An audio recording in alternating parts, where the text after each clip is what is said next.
ایک بات کا ذکر کرنا ضروری سمجھتا ہوں کہ احمد آباد میں جو مسلمان بچی کا دردناک دل سوز ویڈیو آیا ہے جس نے خودکشی کر لی، میں آپ تمام سے اپیل کر رہا ہوں، چاہے آپ کوئی بھی مذہب کے ہوں، اس جہیز کی لعنت کو ختم کرو، جہیز کی لعنت کو ختم کرو۔ اگر تم مرد ہو نا تو بیوی پر ظلم کرنا مردانگی نہیں ہے،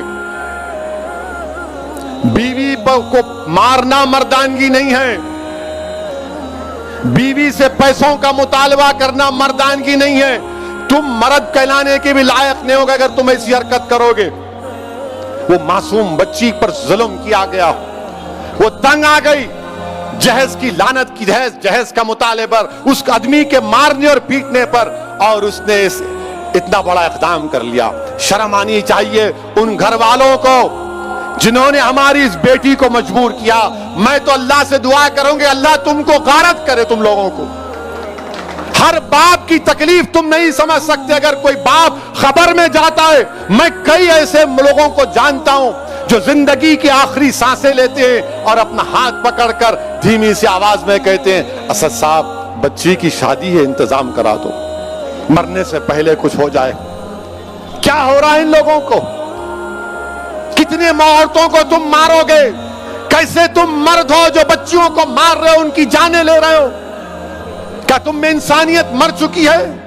اور ایسے کتنے لوگ ہیں جو اپنی بیویوں پر ظلم کرتے ہیں، تھپڑ مارتے ہیں، جہیز کا مطالبہ کرتے ہیں، حاملہ بیویوں کو ڈھکیلتے ہیں اور باہر نکل کر اپنے آپ کو بڑا فرشتہ کہلاتے ہیں۔ ارے یاد رکھو تم دنیا کو دھوکہ دے سکتے ہو مگر اللہ کو نہیں دیکھ سکتے۔ اللہ دیکھ رہا ہے، اللہ سمجھ رہا ہے، اور اللہ ضرور مظلوم کا ساتھ دے گا، اللہ مظلوم کا ساتھ دے گا۔ میں ان تمام مسلمانوں سے اپیل کر رہا ہوں، اللہ کے رسول صلی اللہ علیہ وسلم نے ارشاد فرمایا تھا کہ تم میں سب سے بہترین وہ ہے جو اپنے گھر والوں سے اچھا ہے، بہترین اخلاق اس کے ہیں جو اپنی بیویوں سے اچھا برتاؤ کرے گا۔ یاد رکھو اگر تم اپنی بیویوں کو مارو گے تو کل یہی مار کا تم کو حساب حشر کے میدان میں دینا پڑے گا۔ جو مسلمان ہیں بتاؤ میرے کو ایک مثال دو کہ ہمارے نبی ہمارے رسول جن کے نام کے خیرات کا صدقہ ہم کھاتے ہیں، کیا انہوں نے کبھی ہماری امت کی ماؤں کو مارا؟ کہ اللہ کے رسول صلی اللہ علیہ وسلم کی مثال دو۔ تم کہتے ہو کہ میں محمد صلی اللہ علیہ وسلم کا امتی ہوں، ارے شرم سے ڈوب مرو۔ تم رسول اللہ کے امتی ہو اور اب بچی کو مارتے ہو، اس بچی سے جہیز کا مطالبہ کرتے ہو۔ ارے اسلام میں جہیز کا مطالبہ کرنا حرام ہے، حرام ہے، حرام ہے۔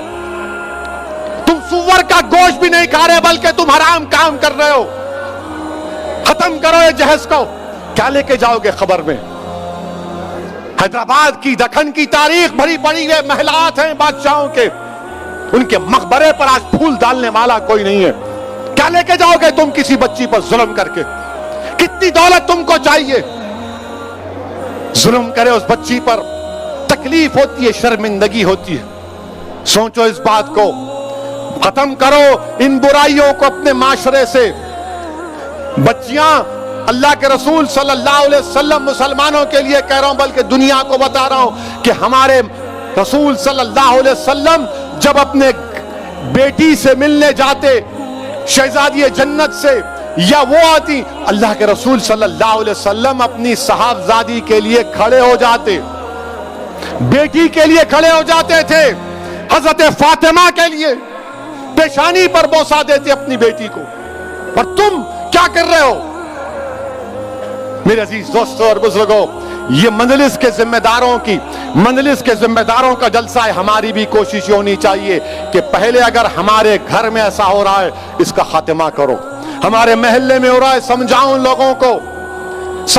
لوگوں کو۔ اور میں ہماری بیٹیوں سے کہوں گا کہ ڈرنا نہیں، تم ہرگز اپنی جان نہیں لینا، تم کبھی اپنی جان نہیں لینا، کبھی نہیں لینا تم اپنی جان۔ تم زندہ رہو، ہم تمہارے ساتھ ہیں، تمہاری جان کی قیمت ہے میری بیٹیوں۔